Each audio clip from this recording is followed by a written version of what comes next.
বাজ পাখিকে পক্ষীরাজ বলা হয়। বাজের আয়ু হলো মোটামুটি 70 বছর। এবার 40 বছর হতে হতেই ওদের পালক লম্বা এবং ভঙ্গুর হয়ে যেতে থাকে, ঠোঁট বেঁকে যায়, ডানা ভারী হয়ে যায়, অর্থাৎ আগের মতো উড়তে পারে না, সেই শক্তি থাকে না। এবার সেই বাজ কি করবে? বাজ সব থেকে কঠিন নির্বাচন করে, নির্বাচন নিজের পুনর্স্থাপনা।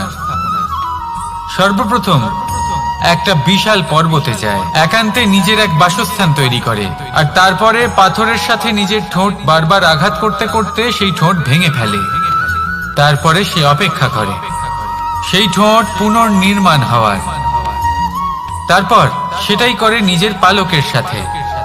তারপরে নিজের ডানা থেকে এক এক করে ভারী পালকগুলো ছিঁড়ে ফেলে দেয়।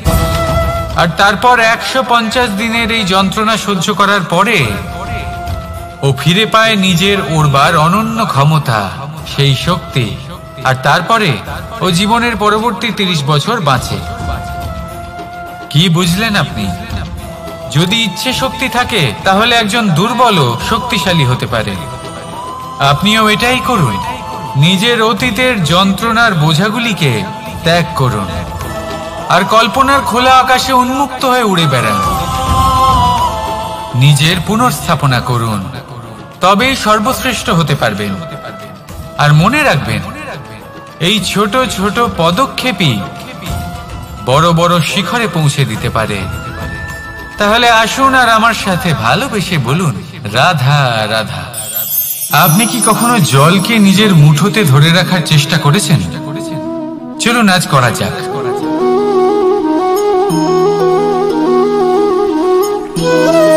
যদি আপনি নিজের মুঠো জোরে বন্ধ করেন,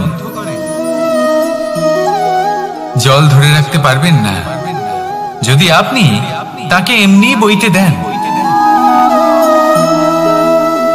তাহলে ও নিজের পথ নিজেই করে নেবে আর আপনার হাতেও থেকে যাবে। আমাদের জীবনও হলো কিছুটা এরকম, জলের মতো। নিজের পথ নিজেই করে নেয় এই জীবন। প্রত্যেক সমস্যার সমাধান নিজেই করে নেয় এই জীবন। তাই জীবনে যখন কোনো পরিস্থিতি আমাদের প্রতিকূল হয়ে থাকে, কিছুই হয়তো আমরা বুঝতে পারছি না, কিছুই যখন বসে থাকে না, তখন আমরা হতাশ হয়ে পড়ি, নিরাশ হয়ে পড়ি। আর এটাই করা উচিত নয়। শান্ত মনে দেখতে হবে যে এই জীবনে আসলে কি ঘটে চলেছে। কষ্ট সবাই ভোগ করেন। কষ্ট পেলে কেউ রেগে যান, রেগে গিয়ে পরাক্রম দেখান। এটাই তো করা উচিত নয়। শান্ত মনে সেটাই করতে হবে যা জীবন আমাদের শেখাতে চাইছে। জীবন আমাদের সব শিখিয়ে দেবে, শুধু মনে রাখবেন কখন প্রয়াস করতে হবে আর কখন আমাদের প্রতীক্ষা করতে হবে, সেটা আগে আপনাকে বুঝতে হবে। তাহলে আসুন আমার সাথে ভালোবেসে বলুন, রাধা রাধা।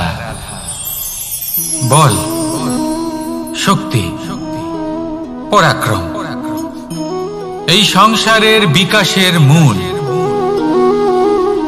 কিন্তু কখনো ভেবেছেন যে প্রকৃতি আমাদের এই বল, শক্তি, পরাক্রম কেন দিয়েছেন? যাতে আমরা জীবনে কারোর উদ্ধার করতে পারি, কাউকে সাহায্য করতে পারি, কারোর জন্য ভালো কিছু করতে পারি, কোনো গরিব অসহায় মানুষের জন্য কিছু করতে পারি। এই বল, এই শক্তির সদ্ব্যবহার করতে পারি। কখনো দেখেছেন এমন মানুষ যার কাছে অসীম শক্তি আছে, কিন্তু তার সাথেই অসম্ভব অহংকারও রয়েছে, যিনি নিজেকে সর্বশ্রেষ্ঠ বলে মনে করেন, খারাপ কাজও করেন। আপনি দেখবেন প্রকৃতি এবং মানুষ তাকে ভাঙতে সর্বদা চেষ্টা করেন। মনে রাখবেন, যতই সুবিশাল পর্বত হোক না কেন, তা যদি পথে পড়ে, তাকে ভেঙে পথ প্রশস্ত করা হয়। যদি আপনার কাছে বল থাকে, শক্তি থাকে, পরাক্রম থাকে, তাহলে তার সদ্ব্যবহার করুন, কাউকে সাহায্য করুন, কাউকে রক্ষা করুন। যদি আপনি আপনার শক্তির দুর্ব্যবহার করেন, তাহলে মনে রাখবেন আপনি নিজের বিনাশ নিজেই আমন্ত্রণ করছেন। এবার বল অর্জন করার পরে, শক্তি অর্জন করার পরে আপনি নিজেকে বিনাশ করতে চান নাকি এই সংসারের উদ্ধার করতে চান? সিদ্ধান্ত আপনার। রাধা রাধা। মানুষ আর ধন, এই দুইয়ের মধ্যে সম্পর্ক খুব ঘনিষ্ঠ। ধন হলো সেই শক্তি যার ব্যবহার মানুষ করে থাকে সাংসারিক বস্তু ক্রয় করার জন্য, নিজের জীবন যাপন করার জন্য। আর মানুষ হলো সেই শক্তি যারা ধনকে গুরুত্বপূর্ণ করে তোলেন। এবার একটা কথা বলি, ব্যবহার করা উচিত ধনকে আর ভালোবাসা উচিত মানুষকে। এটা বেশিরভাগ মানুষই বোঝেন না। মানুষ এখানেই সব থেকে বড় ভুল করে বসেন। তারা ভালোবাসেন ধনকে আর ব্যবহার করেন মানুষকে। এ হলো অনুচিত। দেখুন, আপনি একটা সূচের দ্বারা যুদ্ধ করতে পারবেন না, আর কোনো তলোয়ার দ্বারা বস্ত্র সেলাই করতে পারবেন না, তাই না? কোনটা কিসের জন্য হয় সেটা বোঝা অত্যন্ত জরুরি। আপনিও সঠিক দিকে অগ্রসর হন। মানুষকে ভালোবাসুন আর ধনকে ব্যবহার করুন। যদি আপনি মানুষকে ব্যবহার করেন তাহলে আপনি ভালোবেসে ফেলবেন ধনকে, আর এই ভালোবাসা ধীরে ধীরে পরিণত হবে লোভে, আর ধীরে ধীরে এটা আপনাকে বিনাশ করে দেবে। তাহলে সমস্ত মানুষকে ভালোবাসুন আর এইভাবে ভালোবেসে বলুন, রাধা রাধা। সাফল্য কে না চান? সাফল্য লাভ করার, শিখরে পৌঁছানোর আলাদাই একটা আনন্দ রয়েছে। আর আপনজনদেরও কে না চান?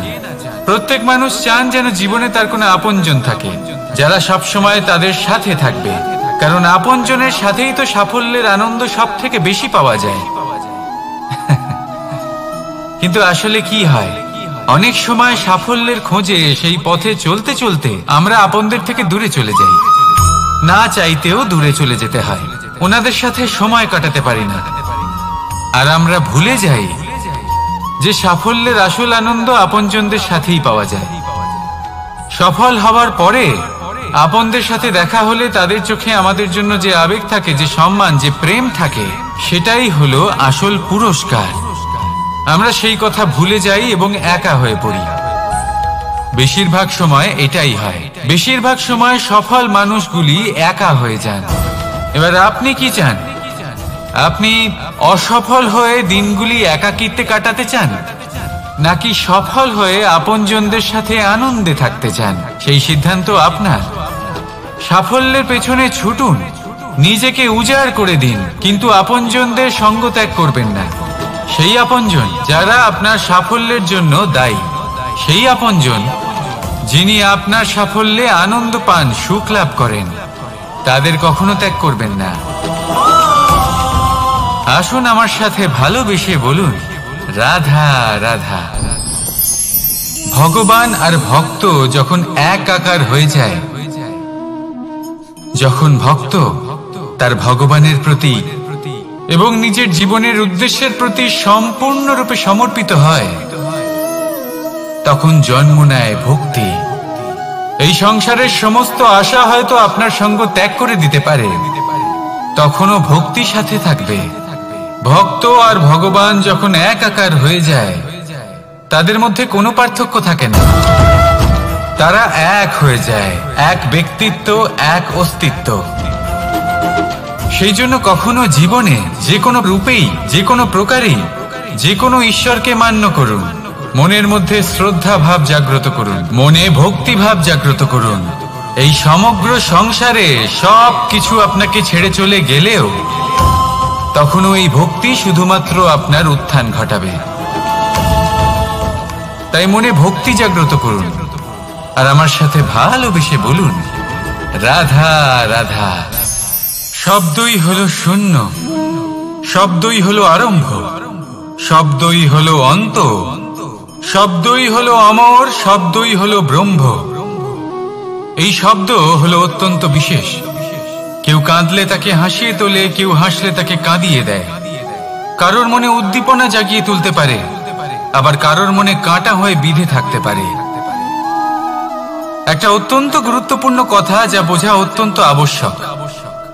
আপনার মন, আপনার হৃদয়ে যতই শুদ্ধ হোক না কেন, যতই পবিত্র হোক না কেন, আপনার দৃষ্টিভঙ্গি যতই স্পষ্ট হোক না কেন, যদি আপনার কথা পবিত্র না হয়, যদি আপনার শব্দ শুদ্ধ না হয়, তাহলে তা আপনাকে আপনার কর্মফল ভোগ করতে বাধ্য করবেই। একটা সহজ উদাহরণ দিই। আপনার জীবনে এমন কেউ অবশ্যই থাকবেন যাকে আপনি পছন্দ করেন না, যিনি হয়তো অধর্মী মানুষ, যিনি হয়তো দুর্বুদ্ধি সম্পন্ন মানুষ, কিন্তু তার জন্য অপশব্দ প্রয়োগ করলে তার মধ্যে কোনো পরিবর্তন আসবে না, তার মানসিকতা বদলাবে না, শুধু মনে প্রতিশোধ স্পৃহা জেগে উঠবে, মনে হিংসা জাগবে, আর কিচ্ছু না। সেই জন্য নিজের শব্দকে নিয়ন্ত্রণ করুন, নিজের কথা সংযত করুন। শ্রেষ্ঠ থেকে শ্রেষ্ঠতর মানুষকেও সাবধানী হতে হয়, কারণ যদি এই শব্দের প্রয়োগ সঠিক না হয়, তাহলে আজীবন মানুষকে নির্বাক হয়ে থাকতে হতে পারে।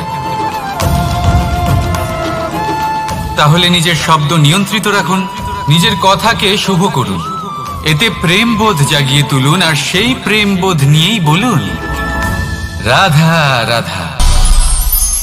বরদান এবং অভিশাপ, এই দুই হলো একই মুদ্রার দুটি পিঠ। এই বরদান আমরা অনেক কারণে পেতে পারি, কখনো নিজের পরিশ্রমের কারণে, কখনো নিজের তপস্যার কারণে, কখনো আমাদের পূর্বপুরুষদের কর্ম ও তপস্যার কারণে। কিন্তু এই বরদান কতক্ষণ বরদান থাকবে তা আমরা নিশ্চিত করতে পারি না, তা সুনিশ্চিত করে শুধুমাত্র আমাদের কর্ম। যদি আপনাকে উদাহরণ দিই, আপনি রেশমের কীট দেখেছেন? ও বরদান পেয়েছে যে ও নিজের সুরক্ষার জন্য খোলস বানাতে পারে। এবারও তাতে এত মত্ত হয়ে যায় যে এমন এক আবরণ বানিয়ে ফেলে যাতে সে নিজেই আবদ্ধ হয়ে চাপা পড়ে মরে যায়। এটার তাৎপর্য কি? তাৎপর্য খুবই সরল। গর্ব করা খুবই ভালো, কিন্তু অহংকার করা কখনোই উচিত নয়। যদি অহংকার মনের মধ্যে প্রবেশ করে, তাহলে এই বরদান অভিশাপে পরিণত হতে সময় লাগে না। আর যদি কর্মশ্রেষ্ঠ হয়, তাহলে অভিশাপ বরদানে পরিণত হয়। তাহলে আসুন শ্রেষ্ঠ কর্ম করুন, আর আমার সাথে ভালোবেসে বলুন রাধা রাধা।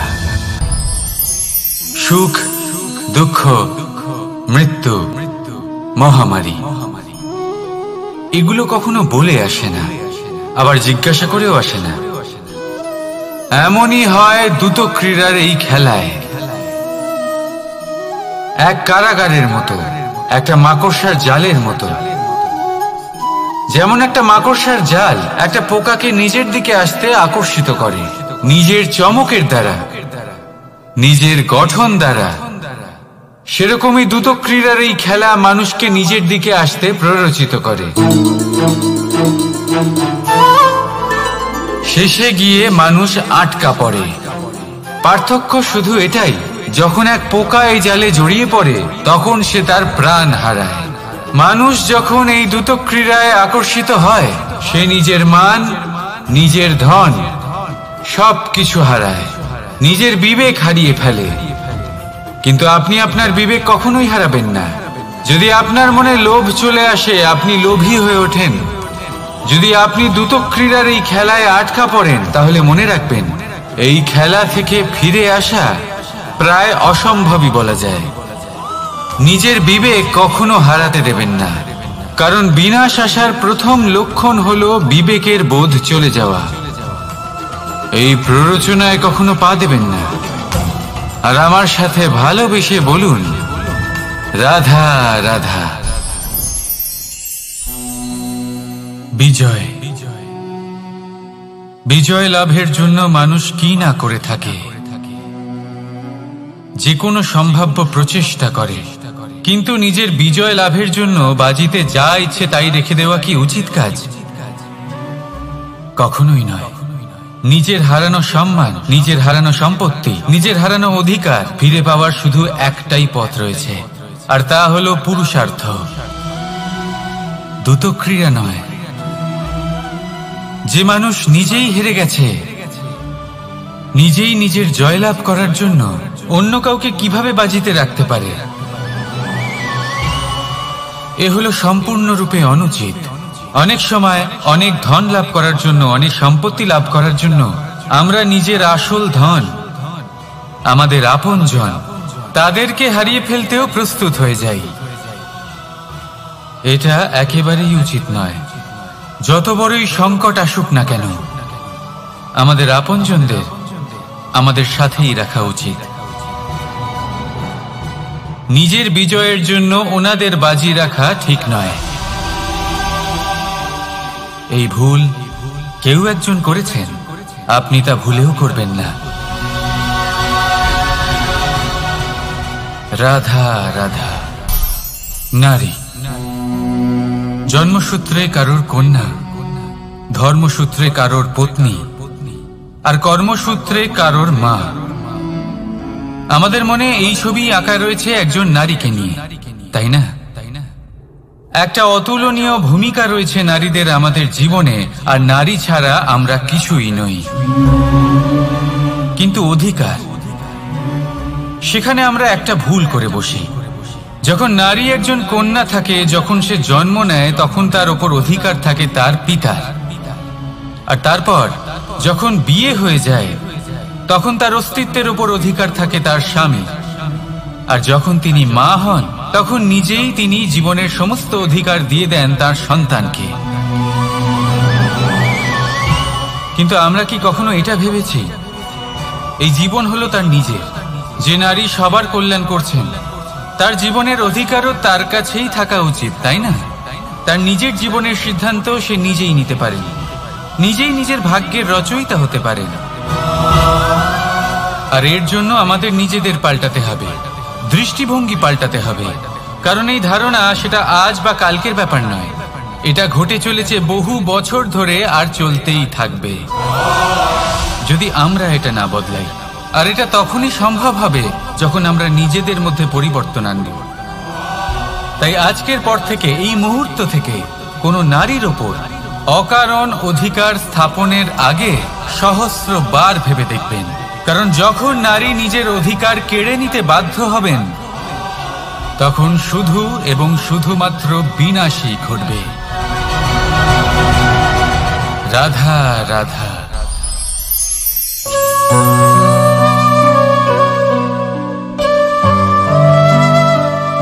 নারী, পুরুষরা যাকে নাম দিয়েছেন ত্রিয়া, কেন দিয়েছেন, কে দিয়েছেন, কেউ তা জানে না। কথায় আছে, পুরুষরা ভাবেন যে ত্রিয়া, ভাবেন একরকম, বলেন অন্য কিছু, আর করেন অন্য কিছুই। কিন্তু সত্যিটা কি এটাই? আসল সত্যি হলো এটাই যে ত্রিয়া হলো সেই চরিত্রহীন পুরুষ, আর কেউ নয়। সেই পুরুষ যারা নারীকে বলেন যে আপনি হলেন মা, আপনি হলেন দেবী, আপনি হলেন বোন। আর ভাবেন কি? ভাবেন যে এই নারী হলো আমাদের পায়ের ধুলো, আর কিচ্ছু নয়। আর কি করেন? ওনাদের মাথায়, ওনাদের খোপায় মালা পরিয়ে দিয়ে ভাবেন যে ওনারা হলেন তাদের পায়ের ধুলোর সমান। একজন নারীর সম্মান ভঙ্গ করেন, তাদের দাসী মনে করেন। ভুলবেন না, যত্র নারীয়াস্ত পূজ্যন্তে রমন্তে তত্র দেবতা। অর্থাৎ যেখানে নারীকে পুজো করা হয়, সেখানে ঈশ্বর বাস করেন। আর যেখানে নারীকে অপমান করা হয়, সেখানে ঈশ্বর এবং ভাগ্য এই দুই রুষ্ট হয়। মনে রাখবেন, যদি নারী কল্যাণকারী হতে পারেন, তাহলে নারী মহাচণ্ডী রূপও ধারণ করতে পারেন। যদি একজন নারী মাতা হয়ে জন্মদান করতে পারেন, তাহলে নারী মৃত্যু হয়ে বিনাশও করতে পারেন। যেখানে নারী অপমানিত হবেন, সেখানে মহান ভারতও মহাভারতের পথে অগ্রসর হতে পারে। তাই মনে রাখবেন, নারীর অপমান যেন কখনোই না ঘটে। আর যদি কোথাও নারীর অপমান হয়, তার অর্থ হলো আপনার বিনাশ আপনার দিকেই আসছে। আর এটা হলো তার প্রথম পদক্ষেপের প্রথম পদধ্বনি। রাধা রাধা। যদি সন্তান কোনো দুষ্কর্ম করে তাহলে সেই অপরাধ শুধু কি সেই সন্তানের? না, যদি সন্তান দুষ্কর্ম করে তাহলে অপরাধী তার মাতা পিতাও, যারা পুত্র মোহর কারণে সেই অনুচিত কাজে তাকে বাধা দেননি। অপরাধী হলেন তার পিতামহ, যিনি নিজের কর্তব্যবোধের কারণে নিজের পরিবারের যত্ন নেননি, যিনি সন্তানকে কখনো শাস্তি দেননি। অপরাধী হলেন তার সেই গুরুও, যিনি নিজের শিষ্যের সেই দুষ্কর্ম দেখেও তাকে প্রতিহত করতে পারেননি। একজন হবু রাজার কর্তব্য হলো নিজের প্রজার কাছে সে যেন এক উদাহরণ প্রস্তুত করতে পারে, কিন্তু যদি এত অনুচিত উদাহরণ প্রস্তুত হয়ে থাকে তাহলে মা বাবার, বাড়ির বয়োজ্যেষ্ঠদের কর্তব্য হলো ওনারা যেন সেটা সেখানেই থামায়, হয় ভালোবেসে নয়তো শাস্তি দিয়ে। যদি না থামানো হয় তাহলে মহাভারত অবশ্যম্ভাবী। অনেক ব্যক্তির মনে একটা প্রশ্ন জাগে আমাকে আর রাধাকে নিয়ে। বলেন যে না আমি আর রাধা একসাথে থাকি, না আমাদের বিয়ে হয়েছে, আমি এখানে দ্বারকাতে ও ওখানে বর্ষণাতে, তাও এত ভালোবাসা কি করে? এ কেমন সম্পর্ক? আমি তাদের একটা সহজ কথা বলতে চাই। আপনি কখনো আয়নার দিকে দেখেছেন? নিজের দুই চোখের দিকে তাকিয়ে জিজ্ঞাসা করুন, এই দুই চোখ একসাথে কেন বন্ধ হয়, একসাথে কেন খোলে, একসাথে কেন ঘুমোয়, একসাথে কেন কাঁদে? আজীবন কোনো এক মানুষের সাথে সম্পর্ক রাখা অবশ্যই সম্ভব, তাদের সাথে দেখা না করে। আমার আর রাধার ভালোবাসাও কিছুটা এরকমই, আর কিছুটা এরকমই হয় ভালোবাসা দুই নয়নের মতো, যারা কখনোই মিলিত হবে না কিন্তু চিরকালের জন্য একসাথে জুড়ে থাকবে। এই অনুভূতি নিঃস্বার্থ হয়, আর এই নিঃস্বার্থ ভালোবাসা আপনাকে আনন্দের পথে অগ্রসর করে। জীবনে সবসময় নিঃস্বার্থভাবে ভালোবাসুন, শুধুমাত্র আনন্দই পাবেন। তাহলে আসুন আমার সাথে নিঃস্বার্থভাবে ভালোবেসে বলুন, রাধা রাধা। মানুষ, কোন ব্যক্তির নির্মাণ হয় কিভাবে?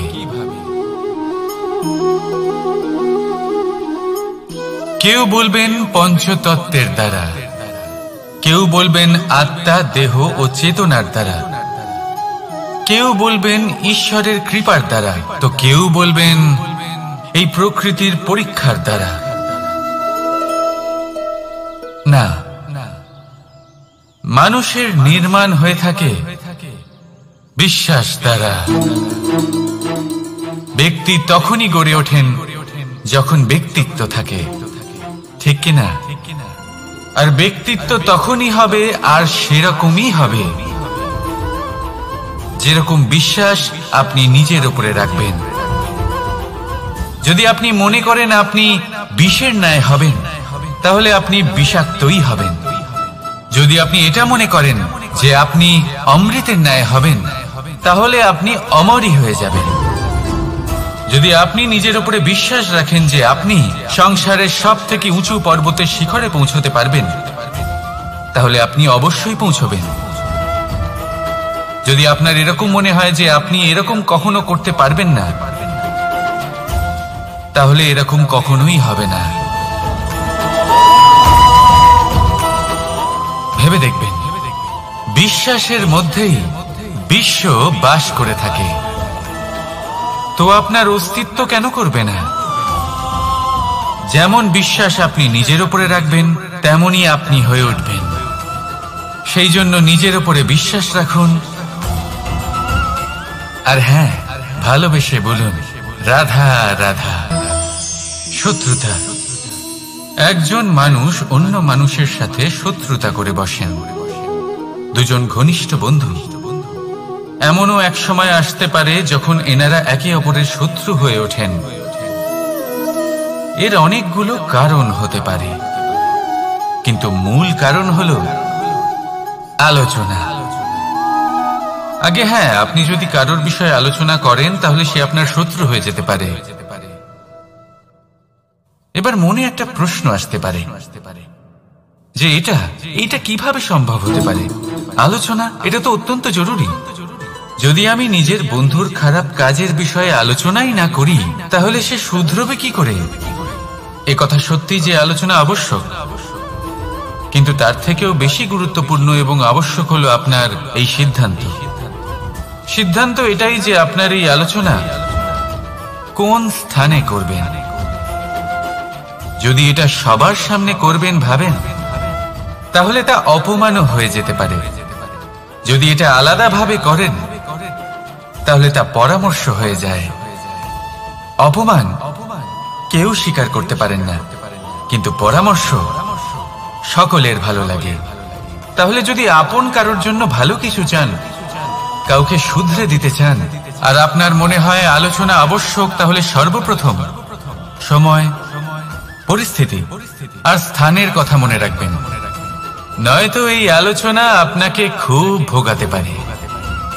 তাহলে আসুন আমার সাথে ভালোবেসে বলুন, রাধা রাধা। আপনার জীবনেও কি সমস্যা রয়েছে? অবশ্যই থাকবে। প্রত্যেকের জীবনেই সমস্যা থাকে। প্রত্যেক মানুষ জিজ্ঞাসাও করেন যে এই সমস্যা আসলে কি আর কেন আসে জীবনে।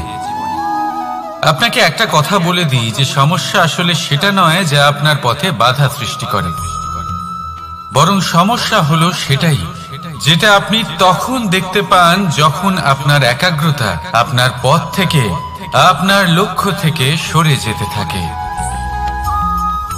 আর এই সমস্যাগুলি দূর করার জন্য, এর সমাধান করার জন্য একটাই পথ আছে, নিজের সমস্ত ভাবনা আরো একবার একাগ্র করুন নিজের পথের দিকে, নিজের লক্ষ্যের দিকে। আপনার সমস্ত ভাবনা যদি কেন্দ্রীভূত হয় নিজের লক্ষ্যে, তাহলে এই সমস্যা দূরে থাকবে। যদি এরকম না হয়, যদি আপনার মন একটু অন্যদিকে চলে যায়, তাহলে এই সমস্ত সমস্যা আবার সামনে চলে আসে আর বাড়তেও থাকে। দেখুন, যেখানে আপনার লক্ষ্য রয়েছে, বাণ যদি সেখানেই চালাতে হয়, তাহলে দৃষ্টি তো সেদিকেই রাখতে হবে। তবেই তো আপনি সেই লক্ষ্য ভেদ করতে পারবেন। সেই জন্য মনে রাখবেন, সর্বদা লক্ষ্য রাখবেন নিজের পথে, সেই পথেই সামনে এগোতে থাকুন নিজের লক্ষ্যের দিকে। আপনি যত সামনে এগোতে থাকবেন এই সমস্যা তত পিছিয়ে যাবে। তাহলে আসুন আমার সাথে ভালোবেসে বলুন, রাধা রাধা। এই পাখিরা সত্যি খুব সুন্দর, আমার খুব ভালো লাগে। আপনি নিশ্চয়ই শুনে থাকবেন যে কিছু পাখির কাছে ডানা অবশ্যই থাকে, কিন্তু উড়তে পারে না। তারা চায় উঁচু আকাশে উড়ে বেড়াতে এবং মেঘেদের সাথে কথা বলতে, করতেই পারে না। এবার এই সংসারেও পাওয়া যায় ঘুড়িও। এদের মধ্যে না জীবন আছে, না প্রাণ আছে, আর না আছে ডানা, কিন্তু এরা আকাশের সাথে কথা বলে, হাওয়ার বেগের সাথে কথা বলে, আনন্দ করে, উৎফুল্ল হয়ে ওঠে, আকাশে জীবনের কিছু মুহূর্ত কাটায়। তার কারণ কি হতে পারে? কারণ হলো সুতো। এই সুতো যদি সঠিক হাতে থাকে, তাহলে এই কাগজের তৈরি ঘুড়িও আকাশের উচ্চতায় উড়ে বেড়াতে পারে। এবার এই সুতো আসলে কি? এই সুতো হলো আসলে ভালোবাসা, এই সুতো হলো আসলে বিশ্বাসের। আর এটা আপনি দিয়ে থাকেন তাদের হাতে যাদের আপনি বিশ্বাস করেন, যাদের আপনি নিজের সর্বস্ব দিয়ে দেন। ভেবে দেখুন, এই ভালোবাসা আর বিশ্বাসের সুতো আপনি যদি সঠিক মানুষের হাতে দিয়ে দেন, তাহলে আপনি অনেক উচ্চতায় উঠতে পারবেন, আকাশের উচ্চতায় উড়ে বেড়াতে পারবেন, মেঘের সাথে কথা বলতে পারবেন, পাখিদের মতো উঠতে পারবেন, যা ইচ্ছে তাই করতে পারবেন। শুধু এই মানুষ সঠিক হতে হবে। এমন একজন মানুষ যার মনে আপনার জন্য ভালোবাসা রয়েছে, এমন এক মানুষ যার মনে কোনো স্বার্থ নেই, যিনি পরোপকারী, এমন একজন ব্যক্তি যিনি আপনার অস্তিত্বকে বাইরে নিয়ে আসতে পারবেন, তাকে উজ্জ্বল করে তুলবেন। তাহলে ভালোবাসুন, আনন্দ করতে থাকুন, আর এই আনন্দ সহকারে বলুন রাধা রাধা। আমরা সকলে এমন ব্যক্তির সাথে থাকতে চাই যারা খুব মিষ্টি কথা বলেন, যাদের ব্যবহার আমাদের ভালো লাগে, যারা দেখতে সুন্দর হন, যাদের আমরা পছন্দ করি। আর সব সময় এমন ব্যক্তির থেকে দূরে থাকতে চেষ্টা করি যাদেরকে আমরা পছন্দ করি না, যাদের কথা আমাদের খারাপ লাগে, যাদের কথা একটু কঠোর হয়। আমরা সব সময় চেষ্টা করি এদের থেকে দূরে থাকার, ঠিক কিনা? কিন্তু যদি বাস্তবটা দেখি, তাহলে এই কঠোরতা জীবনে শান্তির প্রলেপ দেয়। ওষুধও একটু কড়াই হয়, কিন্তু এ কি করে? আমাদের সুস্থ করে তোলে। ঠিক সেইভাবেই ভালোবাসার এই অধ্যায় একটু কঠিন, একটু কড়াও মনে হতে পারে, কিন্তু এর ফল সবসময় আপনাদের স্বাস্থ্যের পক্ষে ভালোই হয়। সেই জন্য যদি কেউ আপনার নিন্দে করে, আপনাকে কড়া কথা শোনায়, আপনার ব্যাপারে আলোচনা করে, তার মানে এটা নয় যে সে আপনার শত্রু। হতে পারে তিনি আপনার বন্ধু হন, আপনার জন্য ভালো চান, আপনাকে শুধরে নিতে চান, আপনার মধ্যে কোনো পরিবর্তন দেখতে চান। সেই জন্য কখনো কারোর কথা শুনে বা কাউকে দেখে প্রাথমিকভাবে এই সিদ্ধান্ত নেবেন না যে তিনি আপনার শত্রু হন নাকি আপনার বন্ধু হন। এমনও শত্রু হয়ে থাকেন যে গুড়ের মতো মিষ্টি মিষ্টি কথা বলে আসলে আপনাকে বিষ পান করিয়ে দেবেন, আর এমনও বন্ধু থাকেন যারা আসলে নিমের মতো কড়া কথা বলেন কিন্তু আপনাকে অমৃত পান করান। এদের মধ্যে পার্থক্য করতে জানতে হবে, কে আসলে শত্রু হন আবার কে আসলে মিত্র হন। এই পার্থক্য যখন আপনি করতে শিখবেন, তখন আপনি এই সংসারের সব থেকে সুখী প্রাণী হয়ে উঠবেন। এই পার্থক্য বোঝা সহজ নয়, কিন্তু অবশ্যই আবশ্যক। রাধা রাধা। অসুখ। এমন কোন মানুষ আছেন এই সংসারে যার অসুখ করে না? প্রত্যেক মানুষ কখনো না কখনো অবশ্যই অসুস্থ হয়েছে, তার এই শরীর রোগের শিকার অবশ্যই হয়েছে। এবারে দেখুন, এই রোগ আসে আবার এই রোগ চলেও যায়, কিন্তু সেই রোগ আমাদের কষ্ট দিতে কেন সক্ষম হয়? কারণ হলো স্বচ্ছতা। যদি এই স্বচ্ছতা শরীরে না থাকে, তাহলে মানুষকে শারীরিক কষ্ট পেতেই হবে। ঠিক সেইভাবেই অত্যন্ত প্রয়োজনীয় হলো এই স্বচ্ছতা যেন মনেও থাকে। যদি এই স্বচ্ছতা মনে না থাকে, তাহলে মানুষ চারিত্রিকভাবে কষ্ট সহ্য করেন। এবারে নিবারণ কি হতে পারে? বড়ই সহজ এর উপশম। যদি রোগ শরীরে হয়, তাহলে সর্বপ্রথম স্বচ্ছতা বজায় রাখতে শিখুন, এই শরীরকে পরিষ্কার রাখতে শিখুন। বিচক্ষণতার সাথে এই রোগের সম্মুখীন হন, ভয় পাওয়ার কোনো দরকার নেই। ব্যায়াম করতে থাকুন, সব ঠিক হয়ে যাবে। সেইভাবেই যদি এই অসুখ মনে হয়, তাহলে কি করা যায়? সর্বপ্রথম তার আধারের উপরে নজর দিন। আপনার এই আধারই হলো আপনার আহার। যা আপনি আহার করবেন, সেরকমই মানুষ হয়ে উঠবেন। সেইভাবেই আপনি যেরকম ভাবেন, সেরকমই মানুষ হয়ে উঠবেন। সেই জন্য নিজের ভাবনাকে শুভ করুন, নিজের দৃষ্টিভঙ্গিকে শুভ করে তুলুন, সবকিছু সঠিক হবে। আপনার আমার সবার মধ্যেই এক রাক্ষস বাস করে, তার সম্মুখীন হন, তাকে পরাস্ত করুন। তাহলে এই রোগ সে শরীরেই হোক বা মনের মধ্যে, যদি সঠিক সময় তাকে আটকানো না যায়, তাহলে যে কোনো সময় তা মহামারীর রূপ ধারণ করবে। সেই জন্য সাবধানে থাকুন, সুস্থ থাকুন। তাহলে আসুন আমার সাথে ভালোবেসে বলুন রাধা রাধা।